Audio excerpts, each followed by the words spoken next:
Hey, here we are. Thank you everybody for hopping on Real Estate Titans. This Friday call we do for real estate investors, property managers, entrepreneurs, wholesalers, flippers, anybody in the real estate space. And today you're in for a treat. We got Jim Black, my good friend. I think I've known Jim for over 10 years now through the real estate business. He sells over 200 homes a year with a small team of 12. But what I love about it, Jim, is I feel like he has great work-life balance. He's a great dad. I know he hikes a lot. So there's a lot of other things that I learned from him that I'm like, wow, this guy's really a business owner. He's not a realtor.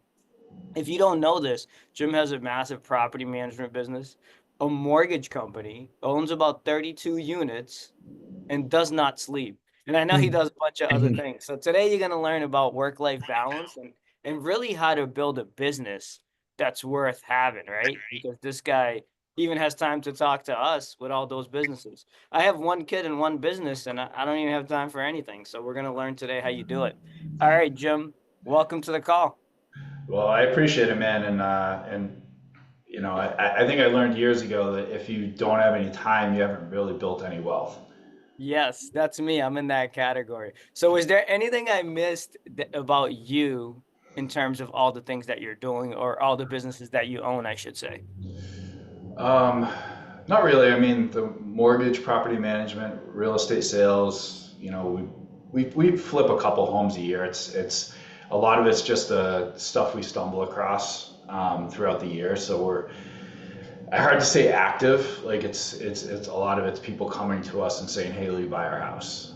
Yeah, And so that makes sense. I'm going to start with your real estate career because I believe that's how it started, right? Your real yes. estate sales career. And I'm going to do something a little bit different in this call because I was at Masterminds, New England Masterminds the other day, and everybody on stage on the lead generation panel was like, they were like, "What do you do to build your business?" And everybody's like, "Sphere of influence on past clients." And I'm thinking, if I'm a new agent and I'm just starting out, or if you started like myself and my brother, you have no past clients and you have no sphere of influence. You're starting with zero. So how did you build your business in not what your business is today, but how did you get started in real estate and build it up to sell 200 homes a year? What did you do when you first got started? Not what are you doing today? I mean, I think one of the things I tell a lot of new agents is start on a team. Like whether you plan on staying on a team forever, like go do that. So I was on Dave Hill's team probably for about 2 years total before I started my own team. And honestly, like I sucked at most of it. I prospected for FSBOs and Expired. I was probably the worst at all of that. Super fearful of picking up the phone. It was super heavy. I remember calling a lot of people in our database that was just a phone number, no name, no name, no notes, no nothing. Honestly, I built it based on fear, like I'm gonna have to go back to corporate America, and I just kept showing up and doing that really bad. That's it. That's the truth of it. But then I went and I took every class I could possibly think of. I was at Keller Williams for about 10 years. I think I took Bold 11 times. I went to pretty much every event and tried to copy other people. So I think if I was to say like what allowed me to build the business I did is I found people that were building a business in the way I wanted to and I copied them. R&D, rip off and duplicate. That's That's so powerful, right? And now you're telling us what you did. So although you might not, I'm guessing you don't call expireds FSBO circle dialing today, but when you started, you listened to your team leader and you did what they told you to do. And you, no matter, even if you were the worst, you got enough results and enough momentum to eventually go off on your own and build your team. Why did you do that? And what were some of the changes that you implemented to take it to the next level? So I'm going to go back to the fear is I was working 80 to 100 hours a week, doing whatever I had to do. And then I got to a point where it was 2013. I had a transaction coordinator and I was like, oh crap. I am going to sell 40 deals this year and I want to drive my truck into a tree because I have no time. So that's what made me make my first hire. And I'd love to tell you that I had a really good process in place for training that person, and I didn't. I just said, hey, like, just go do this stuff, and like once everything gets cleaned up, we'll work on other things. And she was with me for I don't know, probably 9 or 10 years, that first hire. And then, shortly thereafter, we brought in another agent. We brought in another admin. First agent I hired is actually still in the business. He's with KW. He's actually got the number two team in our market right now. And he just copied what I was doing at the time, which was not really much system, honestly. It was if I met with somebody, I spoke to somebody, I called them till the end of time. That was literally my system. And I still to this day struggle with like having automation of any sort because I just followed up until people told me to go screw myself. Right. So follow up forever. I heard somebody say the other day, which just sounds like, you were persistent like a dog with a bone. You just keep calling, keep calling, keep calling. You were also following some models of success because you're shadowing people and you're taking bold as well. So so now you hired two admins, you grew your business, you're starting to get leverage and you know you want more of that, right? So you continue to grow and build. What were your next steps to take it to even the next level? And when did you start hitting that 100 homes a year threshold? What year was that? So 100 homes a year. So let me think. That was probably, I think it was around 2015. We did, I think it was 143. It was three agents. It was me, Nate. We each did about 60, and then we had another agent, Nikki, who did about 20 deals that year. I think we were a team of like five at that point, which is fascinating because I look at it today and I'm like, okay, we're a team of 12 and we're doing 200. But I'll be honest, I actually think it was easier then. It is fascinating because a lot of times, and even like I mentioned, we were at the awards the other day. You see teams of like 20 or 30, and they're doing like 100 deals, and you're like, my buddy Jim would do that with two people. I think we got to get back into full-time sales, me and you, and we join a team. We make a So team, just So, so hustle. this, so this is the thing back then is like I think a lot of it too was we hired people slow as well. So we built a pretty big database, but we hired slow because I don't ever want to have to let somebody go because we're not succeeding. Like I've never hired someone before real estate, but I didn't want to do that. And same with real estate. I don't want to bring real estate agents on that I can't ensure they succeed. And that's why we've kept our team so small all these years, probably to a fault. Because I will tell you, like we've grown, like I think our business would have succeeded much more had we actually added more people. Right. That makes perfect sense to me. So you hire slow, you fire fast, and you just slowly continue to build that business over time. So that's very, very strategic. And it obviously worked for you, right? So now when did you start expanding into like real estate investing, property management, and all of your other businesses? So, I mean, my first real estate investment was 2004. Bought a two family, and then I didn't buy another one until 2013 because I was dead broke. And in 2013, I bought the second unit, and that was the first time where I realized that I can't continue to grow my real estate portfolio and mow lawns and fix toilets. And it wasn't till I want to say 2017 till I bought my next property. And I bought a bunch at that point, but that's when I hired a property manager because yeah, I could go do it, but I make really good money selling houses. So for me to go and go fix the toilet and mow the lawn made no sense. So I hired a property manager, and then 2 years ago we started our own property management business. And then that property management business expanded. Now, how many units do you guys own? So we're managing about 750 units right now in the Now, property. here's the key takeaway I think I find with that, because I hire a lot of people on our team that have been successful, and a lot of younger people want to start doing like five things at the same time. They're driving Uber, they got a network marketing, MLM scheme, they got this, they got that, and they're selling real estate on the side, and nothing is getting off the ground.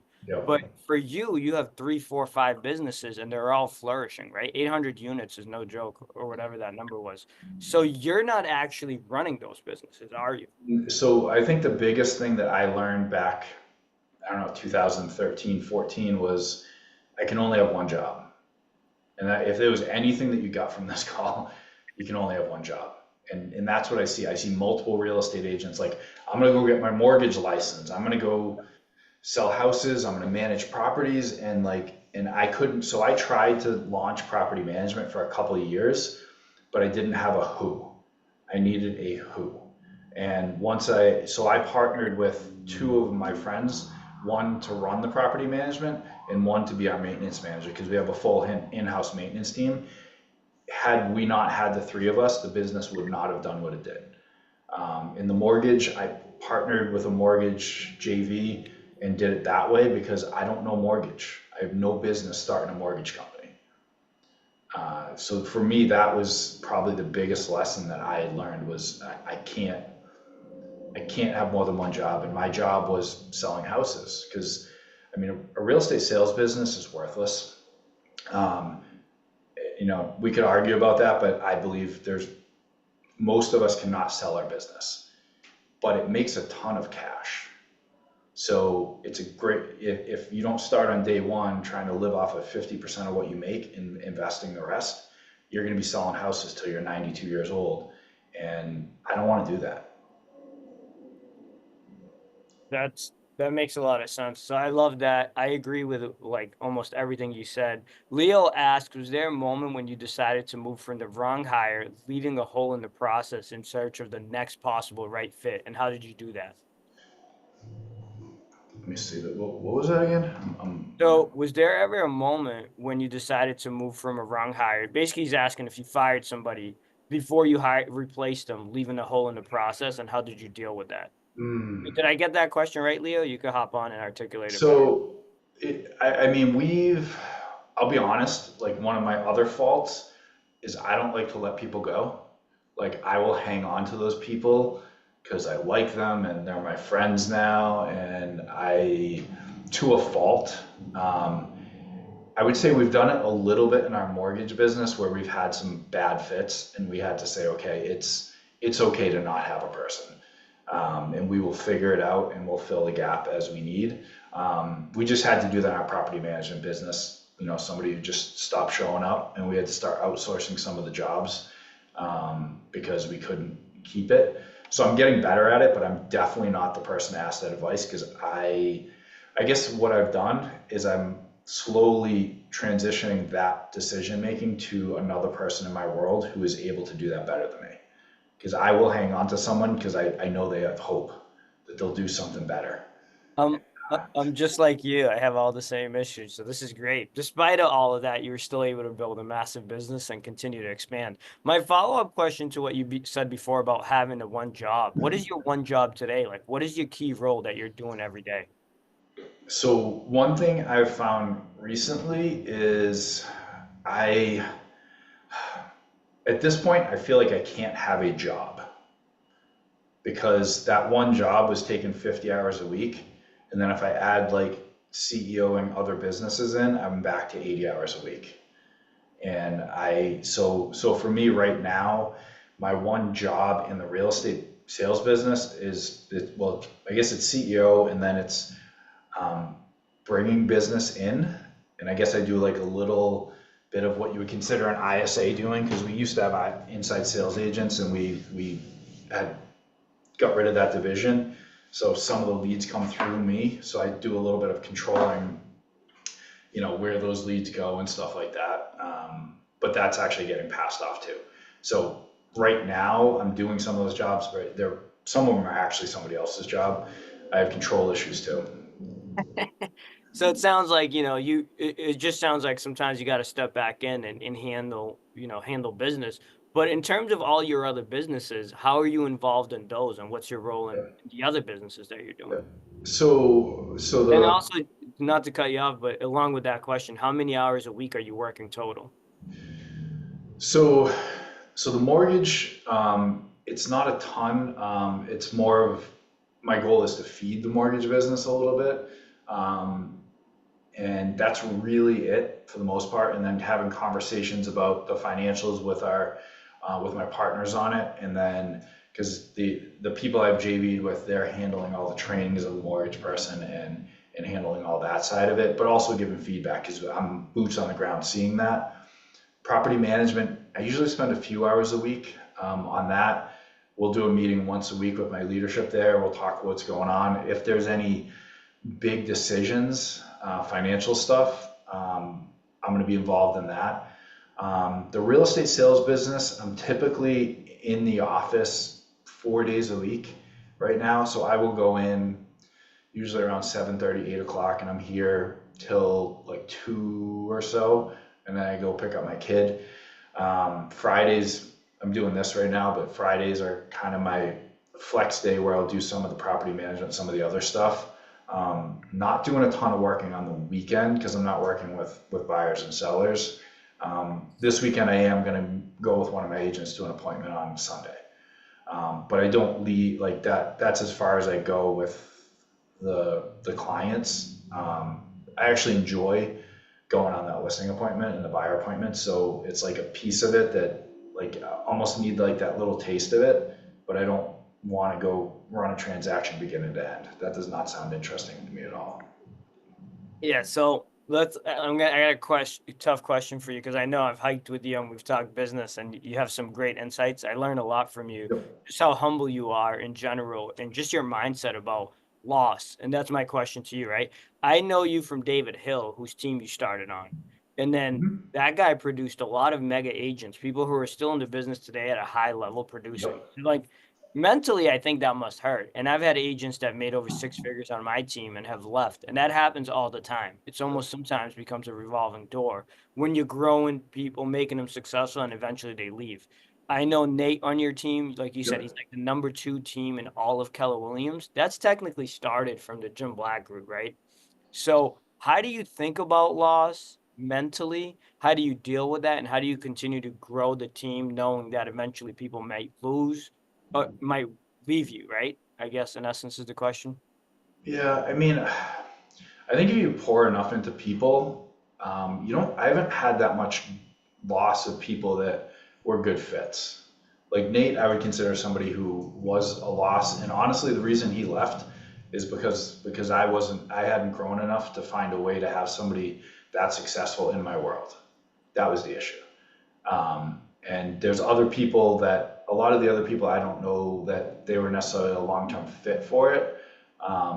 So I don't know that there's been a lot of loss, I'll be honest with you. Like we've had some people that, have left, but it's never been a crazy like issue. Yeah, that's a great mindset, I feel like, because like in my mind, I know some of the people that have left your team, but in your mind, you don't even see that as losses. Where like I think the challenge with real estate is some people when bad things happen or failure or losses, for lack of a better word, they stop trying, right? They go like, forget this team building thing. I don't want to keep building a team because sometimes they'll leave. But you think of it in your mind, you frame it Well, completely differently. so a good example, I'm actually going to use Nate as an example. Hopefully he watches this. It'll be interesting. But the, but I'll the, send it to him. so he did about 40% of our business when he left the team. Wow. The next year, our business dropped 10%. And most of that business he was doing, because he was somebody who was really good at what he did, so people were loyal to him and the business left with him. So somebody always steps up every time. Somebody always steps up. That's a nugget. Write that down. All Well, right. because if you look at it, like as people left, like I had another agent, Jason, who left. Well, Rich has stepped up. Rich sells about 80 houses a year. Like, so there's always somebody there. As long as you have people there that are willing to step into those shoes, it always works out. Right. And Ron said, I believe a person leaves the team when I believe a person leaves the team when the opportunity for growth has capped on the team. We agree with that 100%, Ron. 1000%. Let's switch gears a little bit and talk about real estate investments because I know this is the topic you're super passionate about. This is really what the call is about. This is what I'm passionate about. Why do you believe that every real estate agent, or do you believe that every real estate agent should also be a real estate investor? I don't know if everybody should be, but I think if you should invest in what you understand. That's what I believe.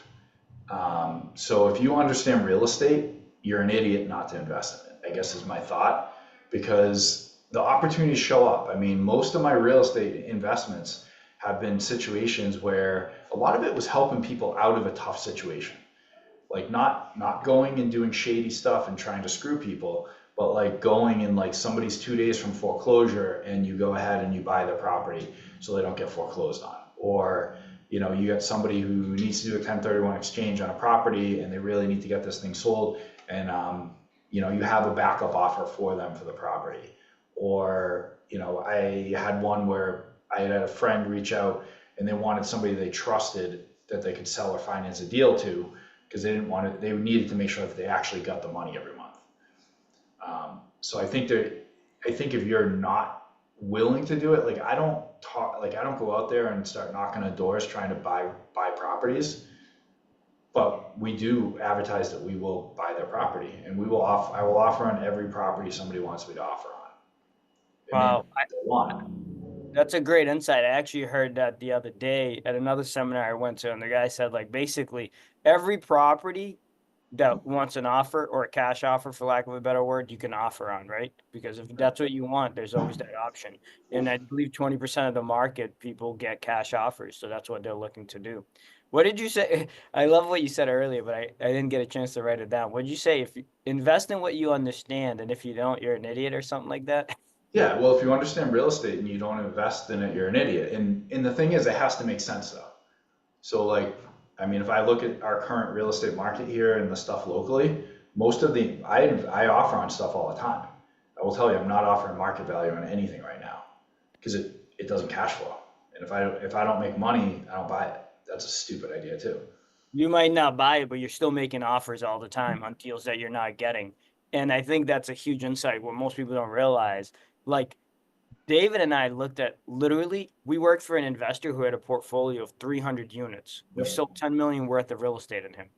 If you're not learning at that for free, you're actually it's not free. You're getting paid. The guy's paying you to learn. If Yep. you're not learning and evaluating those deals and seeing like what does he look at, right? He looks at cap rate, price per door, price per unit, and then work with a bunch of other investors. We're helping them get rich. So as a real estate agent, you understand values, you understand cash flow, and if you work in commercial, you start to understand what these landlords are doing, right? So for you not to duplicate that and steal that and do it yourself, I guess you are an idiot. Well, and like just simple things, like the first key to all of it, again, is to just my opinion. I actually do think you need money. Some people say, you don't need any money to invest in real estate. They're entitled to their opinion. I think you should live off of 30 to 50% of what you make and get a pile of cash. And especially with flips or long-term holds, you buy them cash and then you go ahead and you finance them out. If you can get a seller finance deal, great. But I've gotten way more deals because I will come in, I walk through the property, I give them a cash offer, no inspections, I buy the property. If I go in and I want to do some creative shit, I'm not getting the property. Right.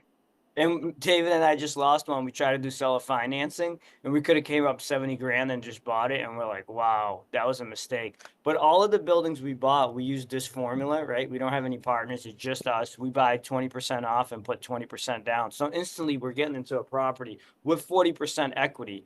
And that is a lot of leverage. And I really like what you said about like, you do need cash to buy, right? Because a lot of these younger kids or people in general will come in and they're like, we're going to be creative. I don't need any money. I'm just going to get into these deals. But that's a recipe for disaster when the market changes, like we're seeing in the stock market and all these margin calls. Well, if I mean, opportunities show up, there's just not enough of them when you don't have cash. That's my belief. And the more cash you have and the more likely you are to do deals, the more deals you're going to get, right? Because the top guys, like for example, Warren Buffett, right? Everybody on the call knows Warren Buffett. He's getting all of the deals to sell companies that you guys aren't getting because of his reputation and his 300 billion in cash, right? And that's ultimately what you're saying. In your market, if you're known as the cash investor who buys all the time, people are going to bring you deals. David and I bought a couple of properties in North Andover. So it was a 4 family, and then we bought another one, right? In a short period of time. And then all of a sudden we got like 3 emails from attorneys and local people like, hey, you guys are buying stuff. The two brothers that are buying all the stuff in North Andover. And we did like 2 deals. We're like, wow.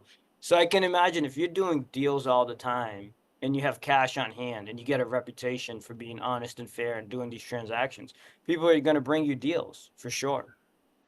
All right, it's 10 o'clock. What I'd like to do now is just open it up for Q&A. If you got questions and you're shy or you're busy and you don't want to ask them, you can put it in the chat and I will ask Jim those questions. If you want to ask the question, you could just unmute yourself, ask the question, and then mute yourself for quality purposes. Um, while they're thinking about their questions, Jim, was there anything else that I didn't ask you that you feel like I should have asked you, or anything else you want to comment on? So it's kind of ties into the investment stuff and it ties into real estate and actually having a real estate team and keeping team members is being willing to invest with your team and doing that because sometimes they're not in a position where they can come up with all the cash. So I do flip properties with a couple team members. I do own properties with a team member. So there's a retention tool there that is at your disposal too. All right. I believe Leo had a question. You could just unmute yourself and ask away, Leo. I do. Hey Jim, thank you for coming today. Absolutely. So my question is like you kept on mentioning like live off of 30% of your income, Yep. something like that, stack cash. When you first got started, did you have like a safe number? Like I get to this point with cash, I always want to see this number in my bank account. Let's take the rest and do something with it. Yeah, I mean, when I started, I needed to make 50 grand a year. So probably, which obviously that's not a shit ton of money right now. But I did that. I lived off the 50 for 8, 10 years probably, and just everything else got stockpiled. So um, I eventually got to a point where I had to start looking at my business and say, okay, what is my comfortable reserve? And personally, I wanted 6 months reserves in all my businesses because I'm pretty conservative and I've been broke and I don't want to go back there. So any business I have, I try to have like now it's more like 2 to 3 months. I've matured a little bit, but at that point it was six just because I was fearful of a crumble. So 3 to 6 months reserves, and then again, I had a salary I had to make, which was the 50 grand. And I put myself on salary very quickly. So literally, I mentally said, here's my salary, that's my money. Everything else is not my money. And that's probably mentally what everybody should do, which is like have whatever that money is, that's your money. Everything else is not your money. It's the business's money.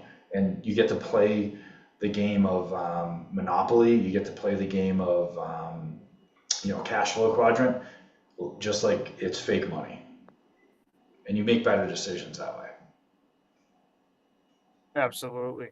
Absolutely. What podcasts are you listening to right now? I don't think what was the one I was listening to? So I've been diving into like a lot of stock market stuff because I'm fascinated by it. Like Wall Street Breakfast and stuff you were I, telling me. I listen to Wall Street Breakfast every morning, which is a few minutes every morning, tells you what's going on in the market. And honestly, I think our clients need us to actually understand the market just in general. But yeah, I listen to that every morning. I have a podcast, Invested, which is again, it's about stock investing that I listen to. I read a bunch of Warren Buffett books. What's the podcast called? It's called Invested with Phil and Danielle Town. I like it because it's a dynamic of a guy who's been doing it for like 40 or 50 years, and his daughter is like not the natural investing type person. So it's like two different dynamics, I guess. But yeah, that's it. Most of what I'm reading right now is honestly around that because honestly, my real estate investing options lately are not great. Like the flips, we definitely come across flips, but buy and holds, we haven't been buying many of them lately. It's been a couple, 2, 3 years since we bought something because nothing has made financial sense to me. So I've been looking at stuff in the stock market that makes sense. What is the best way to find agents to join your team? Asks Ilya. Best way to find agents. So when you figure that out, you can let me know. But so I think for me the best way has been through the people I know. It's like there've been some degree of separation between the people. It's like the attorneys I know, people that trust me in the business. So it's like if Leo's a mortgage guy, like I should be asking Leo. I should be like, Leo, what agents do you like to work with? Because if they join my team, and I increase their production, I also just increase Leo's production. I go to an attorney, same thing. So think about those people in your world that you can actually help them grow their business by having them give you. So I have an attorney that will send me some names of people that he thinks are probably a good fit, or I'll even run names of people by that. I did start using a tool recently, so don't hold me to a lot of questions on it, called corded.io, which tells you like, it just got a lot of data on the agents in your market and stuff like that. It's kind of like a brokermetrics, but kind of brokermetrics on steroids. I think it's really cool. I don't know if I'm necessarily getting more recruits because I do it, but I really like it. So I think it's like, I can't remember, it's like $400 or $500 a month or something. Carl said he took out some cash by doing a refi on one of his residents to buy investment property. What do you think of that idea if you don't have a lot of cash on hand? Do you think it's too risky? So there's a couple things I've done. So I went and I put a 250 line of credit on my house, and I did buy a property with that because I didn't have cash, but I could go buy a property that cash flowed with it and pay back that. People will say it's risky. I agree it's risky, but if you're making smart investments, then it's not as risky. So I don't know that I would do that on my first investment if I don't know what I'm doing. But if I know that thing is actually cash flowing, I would do that. And I think one of the opportunities is I probably have about I have about probably 50 to 60% equity in all my properties. So I do like to have a high equity position. At the same time, I do go to the bank and say, hey, like, can I use equity as a down payment? So I do, so I can go buy a property without having cash because I have the properties.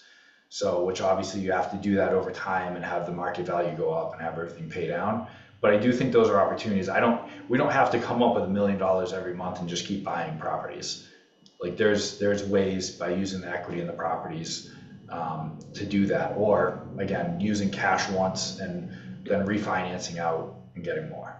Yeah, Janet on the call last week actually talked about the same thing, and that's how David and I got started. We pulled out equity from our residents. But I think the key is you're getting that equity. You're not buying a Mercedes Benz.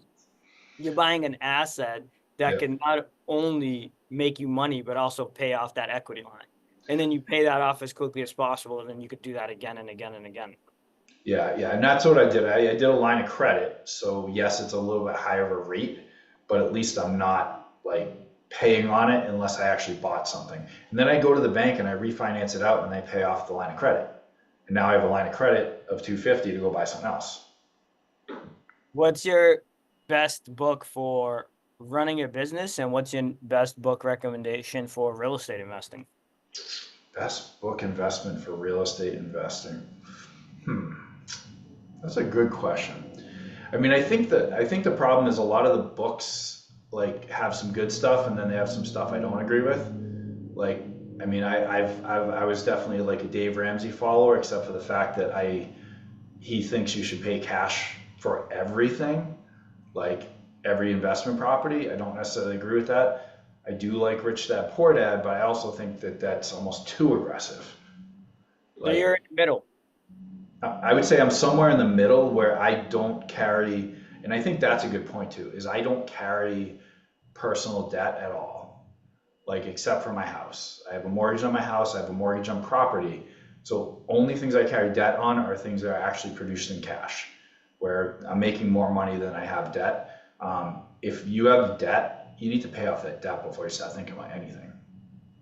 All right, let's talk about mindset because that's the biggest struggle for most people. So, specific to real estate investing or saving or investing in general, what is the mindset that people have to adapt if they're having a really hard time just getting into the game? Like they're like, I don't know how to get started. I'm scared. I don't want to.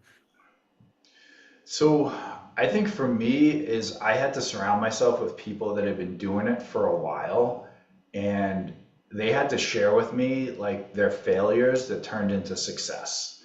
So like a great example is I bought my first property in 2004. And if you don't remember 2004, market was going up. 2006, 7, 8, not so much. So I bought a property for 282,000. A couple years later, it was worth 100,000 less, and it didn't cash flow. So if I, I had to come up with money every month. So it was a really stupid investment. But fast forward, I still own the property 21 years later. I probably have 400,000 in equity in the property. I'd only put 5% down when I bought it, and it cash flows today. And I really haven't done a ton of investing. So the beauty of real estate investing is you don't have to be super smart. Like everybody gets caught up in spreadsheets and shit like that, but like if it makes dollars, like if all the money that you pay all the bills and there's a little bit at the end, that's a win.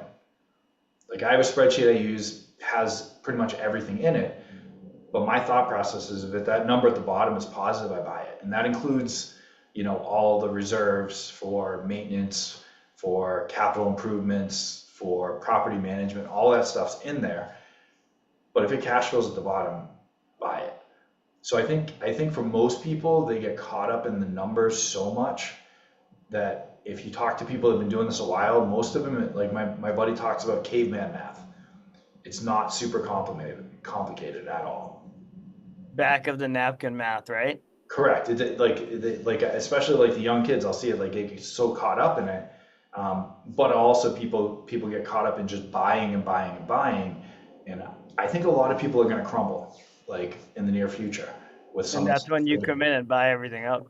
Yeah, so I'm doing as Buffett says to do is like, right now might be a good time to be sitting there waiting with some cash because opportunities will arise. But if we're not ready with the cash, what are we going to do? So if I was to give any advice, it would be start piling up some freaking cash or get that line of credit. Be in a position where when the opportunity, because if we look back, I would say most of us probably have had opportunities that we could have jumped onto, but we were not in a position to do so. Like when I dove back into real estate in 2010, I was dead broke. And I made a lot of millionaires those few years because I only worked with investors for a few years and I just watched what they did. And they made a shit ton of money and I watched them do the lines of credit because I was wondering how are they spending $1 million this month? Well, they didn't have $1 million. They had equity in properties. They maybe had a couple $100,000 to start, but in general, they just kept rolling the equity. I think that's the key though, but even more importantly than having the cash, which you kind of touched on at the end, is having the experience. Like when you don't have the money or experience, all Yep, you should be doing is hopping on calls like this, yep, learning, working with investors, doing research, and looking at deals. Go work properties that you might never ever buy. Like I don't even know David's on this call, but we looked at so many deals yep. without ever writing an offer. And now we write offers all the time. Now we walk through a property, we can do back of the napkin math and make an offer in like 5 minutes. But that's after looking at 1,000 deals, right? We all need some sort of mentor in our life. And what I will tell you is when somebody becomes super successful in something, they're going to hit a point where they don't need money anymore.